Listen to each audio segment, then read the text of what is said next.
Welcome to Bird Seeds, and as always, thank you so much for listening. This is Joe Bird. We're going to dive into real estate today. It's not a real estate podcast, as you know. It's just a kind of a general recognitions, ahas, things like that. But kind of relevant. I'm obviously in real estate, so that comes up a lot. And I was recently talking with a seller who was from England, and they were commenting about how much cheaper it is to sell real estate in England. And, admittedly, I've never sold real estate out of Maryland and Pennsylvania. I've only owned real estate in Maryland, Pennsylvania, and North Carolina. Certainly haven't owned it overseas. I don't begin to pretend like I understand how the industry works there. And, I asked a few questions to try to get a better understanding. And then ironically, and maybe it's not ironic because, social media tracks everything we do, I happened to see a reel or whatever you want to call it of an agent that used to be in England and work in real estate in England who's now in the U.S. working in the U.S. in real estate, and kind of how stark the differences were. And I think it just spawns a whole bigger conversation about it's not cost, it's value, it's an investment.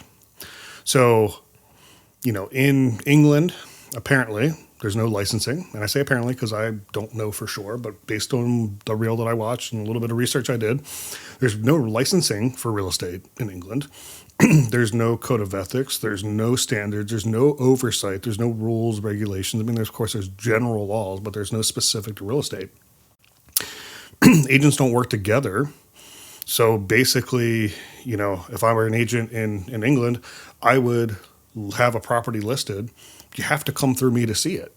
You can't have your own agent. There's no representation.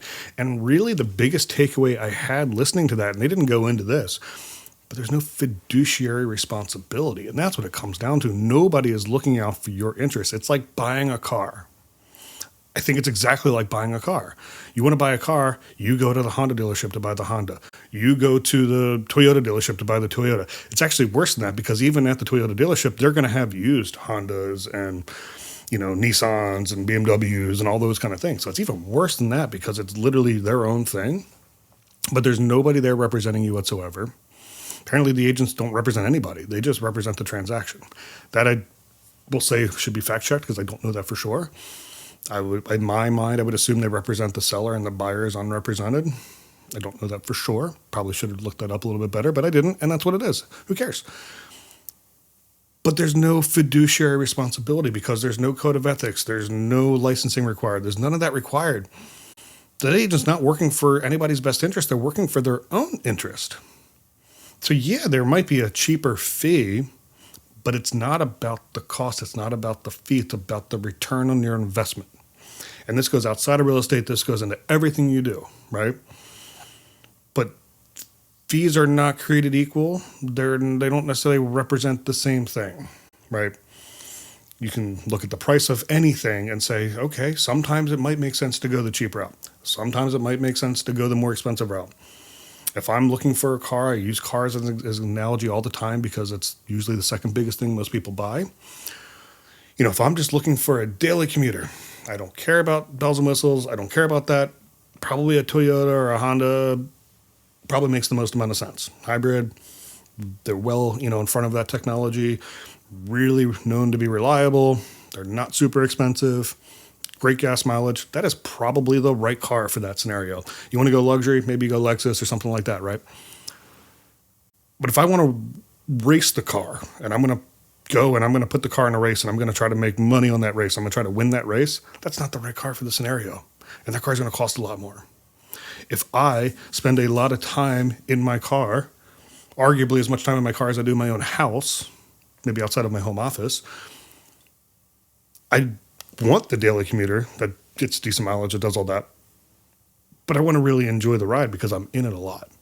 So for me, personally, that's why I like a BMW, a Mercedes, an Acura, something like that makes a lot of sense. That's the right value for me because I'm in my car so much and I want to enjoy it and I want to feel safe and I want to be able to get out of situations quickly. Power is important to me. That's not important to somebody like my wife. Doesn't matter to her. That's not the right car for her. That's not where she should put her resources or whatever you want to say there, right? So we need to stop thinking about things as true as fixed cost. We need to think about things as what are we getting for our money? Does this align with my values? And if somebody thinks real estate is just simple and you put the sign in the ground and the deal's done and the fiduciary responsibility is not important, I'm sorry that that's the experience that they've had. I hope it works out for them. That's not real estate. Real estate requires the true fiduciary to look out for your best interests at all costs, at all bumps in the road, at every little thing that happens in a real estate transaction. You need somebody who's looking out for your interests, who's not just saying what you want to hear. That's not just just placating what you're doing. That's really going to give you honest feedback. That's going to look at the market. That's going to understand the market and know what the market's doing and know the trends and know what's coming forward and what buyers are doing currently in the market and what sellers are doing currently in the market. That's going to be able to say, I know that this isn't the news you want to hear, but it's the truth. And I can't control the truth, but I can control our response to the truth. You need that fiduciary that's going to get down and be honest with you. So just paying a fee for a sale, why even pay the agent? Just go directly to the seller. What's that agent doing? Nothing. Maybe advertising, maybe not. I don't know. Anyway, got on my soapbox a little bit there.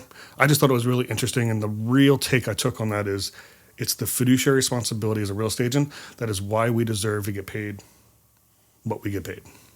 Joe Bird, Birdseeds, thanks for listening. Hope you have a wonderful day.